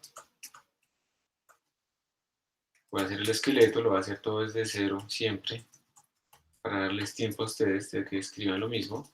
Int main, vamos a ser más explícito, le vamos a decir void, que no vamos a mandar nada. Profe, una pregunta. Señor. ¿Esto para qué sirve la "-q" en el Eso es código? para que no lea la configuración que yo tengo. No, eso no es en el código, eso es cuando yo abrí C++. Perdón, Yo en estoy la diciendo C++ consola. que no... Señor, O sea, sí, en el emulador, ¿no? O sea, ese en "-q" la, para en qué la sirve? terminal. En la terminal, En la sí. terminal. Sí, eso es para decirle a C++ que no lea la configuración que yo tengo. Yo tengo una configuración aquí que todavía me falta pues, arreglar para que funcione allá en la universidad. Entonces hace lento que abra C++, Emacs. Entonces con este minúsculo estoy diciendo que no lea mi configuración. Si alguna vez tienen errores con Emacs o algo así, que me falta todavía hacerlo en la máquina virtual para corregirlo, simplemente lo abren con "-q" y eso no lee ninguna configuración, simplemente hable Emacs básico, plano. Ah, ok, profe. O sea, mejor dicho, lo podemos poner si queremos o no. Sí, exacto. Ok.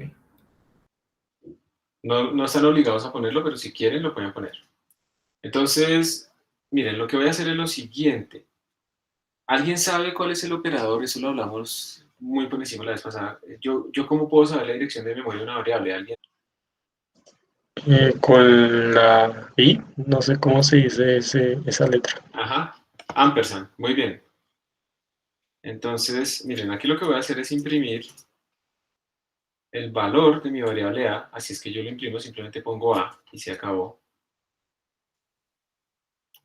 Y un /n que ya sabemos para qué es, ¿cierto? Un carácter de nueva línea.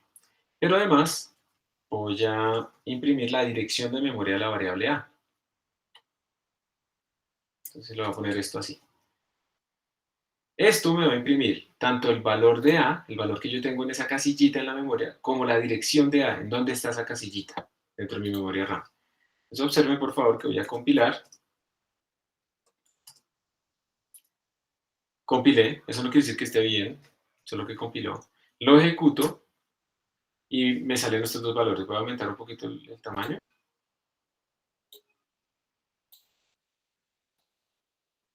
Me he dado cuenta que la calidad de lo que graba Meet no es muy buena, se ven como borrosos los videos, ¿a ustedes no les parece? ¿O les parece que está bien? Los videos en calidad gráfica. Me parece que se ven como feos. Pues yo lo que he revisado de los videos es suficiente, es entendible. Perfecto, o sea, sí, eso sí, es apenas como lo mínimo necesario, ¿cierto? Se ve pixelado, pero se alcanza a leer. Entonces, bueno, al menos eso. Y no sé cómo cambiarlo. Como ahora todo lo hacen como que uno no pueda configurar absolutamente nada, uno pierde completo control en ese tipo de situaciones. Entonces, miren que aquí lo voy a volver a ejecutar. Aquí me está saliendo que la variable tiene valor 9, claro, yo lo puse aquí en la inicialización, mientras que la declaré, pero además tiene esta dirección de memoria. Miren que cada vez que yo la ejecuto, esa dirección de memoria general cambia. Esa dirección de memoria, ustedes, si lo ven, ¿qué dicen? ¿Eso es un octal, un decimal, un hexadecimal?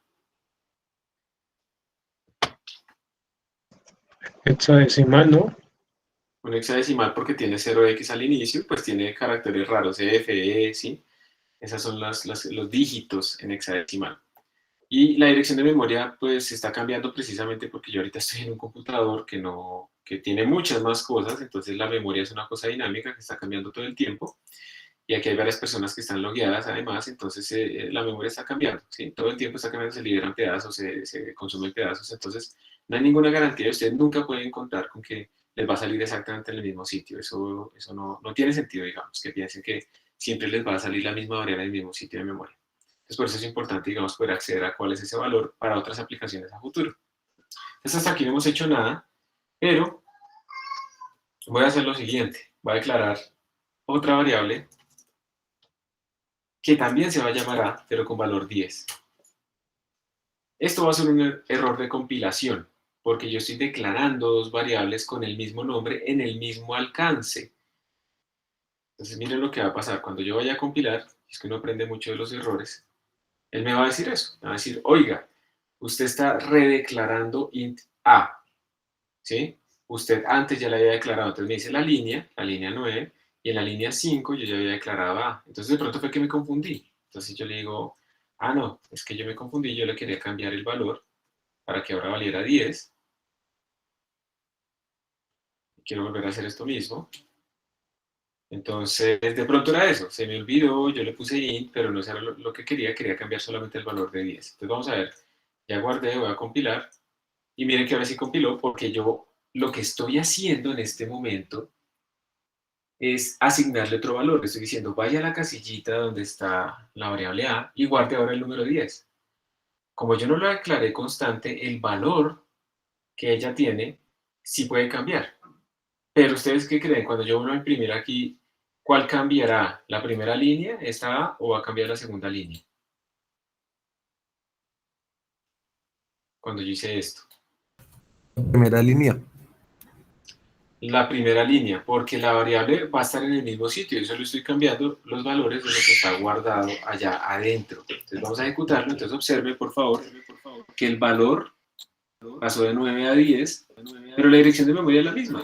Durante la ejecución del programa, y eso sí es cierto, para una variable declarada de esta forma, durante la ejecución del programa, la dirección de memoria no cambia. Si yo lo vuelvo a ejecutar después, la dirección de memoria cambió, pero miren que durante la ejecución del programa no cambia.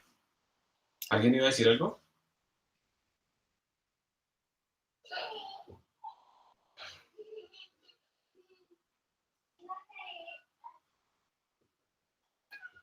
Aquí están preguntando, ¿hexadecimal es un sistema de base 60? ¿Le dijeron es de base 16?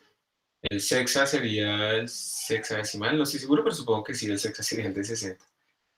Listo.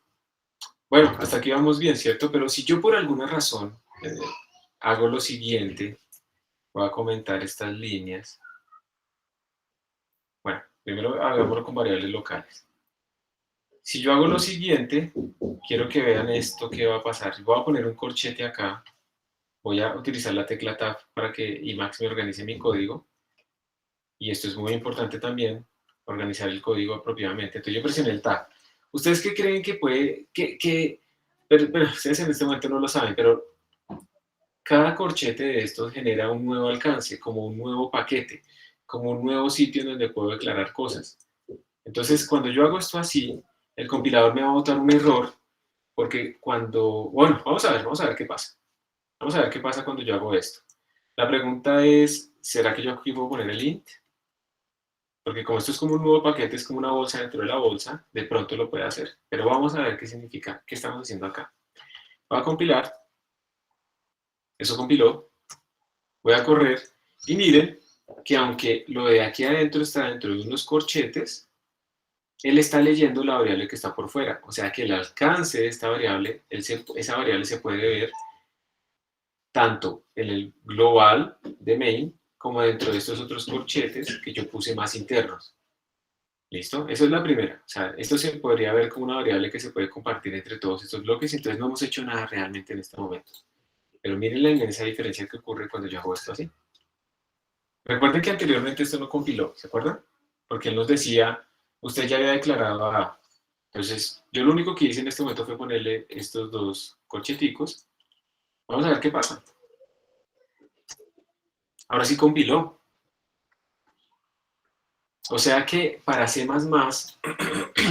por alguna razón rara, en este momento es rara, estas dos variables ahora sí son diferentes, pero observen, se llaman, o sea, tienen el mismo tipo de datos, se llaman igual, y bueno, incluso, si quieren le ponemos el mismo valor, porque eso ahí no importa realmente.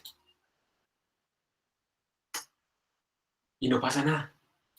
Entonces, a ver, recordemos, una variable con qué se distinguía, tipo de datos, el nombre, ¿qué más? La dirección de memoria. La dirección de memoria, que tiene que ver con el alcance. Entonces, si C++ está detectando que estas dos son diferentes, y vemos que tienen el mismo tipo de datos, y vemos que tienen el mismo nombre, pero el valor realmente no interesa, pues es porque la dirección de memoria es diferente, por culpa de estos corchetes. Entonces vamos a ver. Voy a compilar de nuevo, voy a correr, a ejecutarlo, y sí, son variables diferentes, tienen diferentes direcciones de memoria. Entonces, esto lo que implica es que estamos cambiando el alcance de nuestras variables, ¿sí? Estamos cambiando el alcance de nuestras variables, y entonces cuando yo estoy aquí adentro, en el código aquí adentro de estos corchetes, él trata de utilizar las variables locales, primero que todo, o sea, esta local. Y si yo estoy aquí por fuera, este es otro ejemplo importante, o útil más bien. Si estoy aquí por fuera, ya estoy por debajo de las dos declaraciones. ¿Cuál de las dos variables estaré utilizando aquí afuera? ¿La primera o la segunda? ¿Cuál de las dos A's? ¿Qué creen? La primera. La primera. ¿Y saben por qué la primera? Muy bien. Miren, aquí está la primera, luego utilizo la local y luego aparece otra vez la primera. La primera porque resulta que cuando se termina este bloque acá de ejecución, se desaparece esta variable, porque es completamente local. Cuando se termina la función main, todas estas variables que declaramos dentro del main se desaparecen. Cuando escribamos funciones, todas las variables locales que declaremos dentro de esas funciones se desaparecen cuando salgamos de la función. A menos que las declaremos estáticas, pero no lo vamos a hacer. Entonces, esto también implica una destrucción de variables implícita. Y, por lo tanto, pues ustedes tienen que tener muy claro en qué contexto están. Entonces, ahora voy a hacer algo más, que es declarar una variable global. Int a igual a 8. ¿Ustedes qué dicen? ¿Será que esto compila? Y ahora lo que les voy a decir es, miren que esto no está metido en corchetes. Cuando ustedes declaran variables aquí por fuera, se llaman variables globales. Su alcance es a nivel de todo el archivo, o sea que todo el mundo las puede ver. Entonces, ¿qué creen? ¿Será que esto nos va a generar algún problema o no? ¿Será que esto compilará? ¿Quién dice que esto compila? A ver.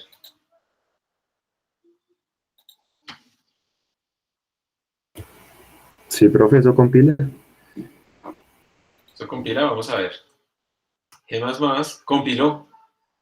O sea que, ¿cómo así? Si esta la puede ver todo el mundo, ¿no debería colisionar con esta? Pues de acuerdo a lo que acabamos de ver anteriormente, desde que yo la tenga en corchetes, las variables que quedan dentro de los corchetes son variables locales.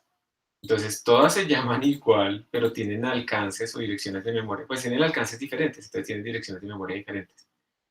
Entonces, ahora ustedes, ¿qué creen que va a imprimir nuestro programa? ¿Será que aquí va a imprimir 9 o va a imprimir 8? Vamos a cambiarlo así.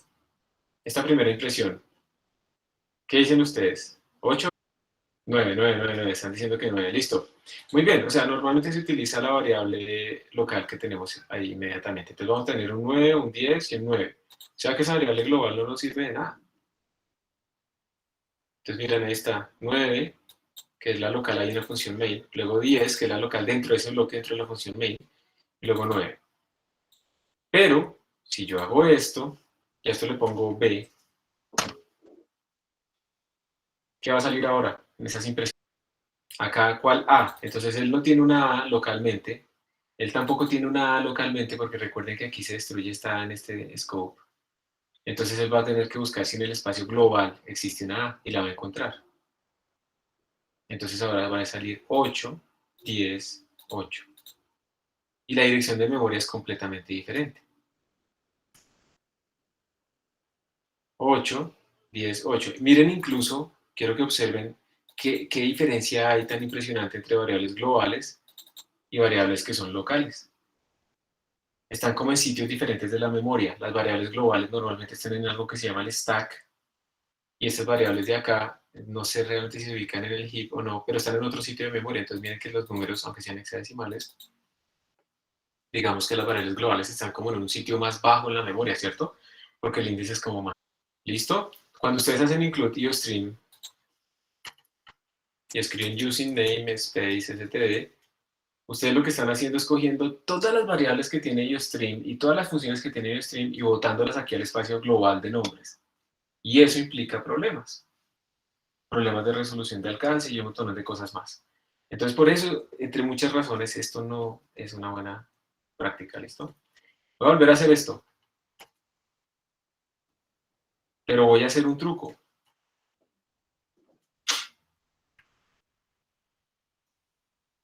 Así como está, estamos utilizando la variable local, ¿cierto? Entonces, variable local, para que ustedes ahí lo vean.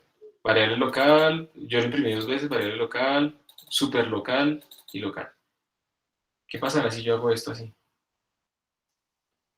Es un operador binario de resolución de alcance, que tiene que ver con esto que ustedes ven acá. Este operador, unario, perdón, de resolución de alcance, lo que está diciendo es, oiga, yo quiero que usted no coja el A que está aquí localmente, sino un A que está más arriba. Si ustedes son explícitos, ustedes le dicen un A que está dentro de STD, pero pues en este caso no tiene sentido. Aquí estamos diciéndole un A que está más arriba de nuestro nivel. Vamos a ver qué pasa. Yo no sé si se lo puedo mezclar, déjenme ver si lo puedo poner así. Uy, sí. Entonces miren la gran diferencia ahora. Esta A que tenemos acá, pues es la local, normal, el 9 y su dirección de memoria. Entonces ahí está el 9 y su dirección de memoria. Pero luego, cuando utilicé el operador de resolución de alcance, que eso, entonces ya ustedes entienden qué significa estos 2 puntos acá, aquí ya no estoy utilizando la local, sino la global. Me subí de nivel. Entonces miren que ahora me sale 8 y me sale pues otra dirección de memoria. Luego, cuando entro acá, pues estoy utilizando la A que es más local dentro de estos 2 corchetes. Entonces me imprime pues el 10 y me imprime la dirección de memoria local. Y luego cuando me salgo, estoy utilizando la local de mi alcance, que sería esta, la original, la que tenía el 9. Entonces por eso estas 2 direcciones de memoria coinciden. Esto, el objetivo, digamos, final de este ejercicio, era mostrarles a ustedes, primero, que 2 variables son diferentes si en declaración, si tienen diferente el tipo de datos, el nombre o la dirección de memoria. Que la dirección de memoria depende del alcance. Y el alcance yo lo puedo tener global, muy global, local, muy local, o sea, local dentro de local, o global. Por último, lo que quiero decirles es, por favor, evitar al máximo las variables globales. Eso es tener un modo mutante, porque yo puedo cambiarla. Yo puedo escribir esto así, A igual a 6. Entonces estoy modificando la variable global, pero si esta variable fuera, digamos, con A mayúscula, que es lo que se sugiere cuando tenemos variables globales que se van a volver constantes, si yo hago esto, entonces estoy modificando el estado de mi sistema, porque es que cuando uno utiliza variables globales es porque quiere compartir ese valor por muchos sitios, y cuando uno comparte ese valor por muchos sitios, si yo lo cambio acá, eso no me está actualizando el valor en otros sitios inmediatamente, depende del flujo de mi programa, y va a tener problemas. Entonces, básicamente lo que les estoy diciendo, lo que les quiero recomendar como buena práctica de programación, es que si ustedes van a utilizar por alguna razón muy bien justificada una variable global, siempre const. Siempre. De tal manera que nadie dentro de mi código pueda modificarla y cambiarme el estado del sistema sin actualizarse todo el sistema, todo el programa, mejor dicho, en ejecución. Entonces, la única forma en la que se les permite a ustedes utilizar variables globales en este momento es con const. Si no utilizan const, eso ya es un error de programación grave, porque por varias razones, la vamos a ir aprendiendo a lo largo del camino, podemos modificarla, se nos vuelve un código espagueti desordenado, y además porque se les está diciendo explícitamente que no lo hagan. Entonces ya, como se les dijo, se les mostró, se les indicó, entonces por favor, eso no lo pueden hacer. Esto también funciona, normalmente cuando uno declara un const int a, uno no puede venir a cambiarle valores después, pero de nuevo, porque es que esta a de acá es diferente a esta a que tengo acá, simplemente por el alcance. Si yo lo ejecuto, entonces pues ahí están nuestras variables, como estamos haciendo el ejemplo. Y listo, entonces esto es todo, esto es lo último que quería mostrarles de variables, ya la otra clase empezaremos con operadores, les voy a dejar un ejercicio como introducción, de suma, resta, como para que vean que también hay unas cosas de precedencia, hay muchísimos operadores para utilizar, pero pues uno tiene que saber como los básicos, el operador módulo también que se utiliza muchísimo en la computación y no en la realidad, pero es el operador de residuo, y bueno, eso lo veremos en la próxima vez. Y ya, entonces muchas gracias por su atención. Si se necesita actualizar Profe, yo tengo una variable global, pregunta. aquí un puntero. Espera, sí, ya te digo, te dejo. Si se necesita actualizar una variable global, ¿se requiere un puntero? No, puedes utilizarlo con el operador de resolución de alcance que les mostré ahorita. Entonces, con eso. Pero, de nuevo, si es una variable global, debería ser constante, entonces tú no deberías poder actualizarla. ¿Listo, Juan Sebastián? Tienes que cambiar tu lógica en el programa para que eso cambie, se vuelva un parámetro de una función o algo así. ¿Listo? Si tú sientes que tienes que cambiar el valor de una variable global, que debería ser constante, entonces hay un error en la lógica del programa, es mejor pensarlo de nuevo. Adelante, José Esteban.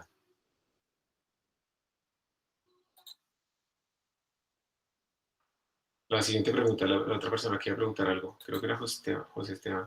Sí, profe, ¿y qué pasa, digamos, cuando, digamos, la primera, esa que está dentro del main, o sea, usted hace una operación con ella, o sea, digamos, usted la suma con otro entero B y a ese resultado le nombra, o sea, ¿qué diferencia tiene esa A con la nueva A?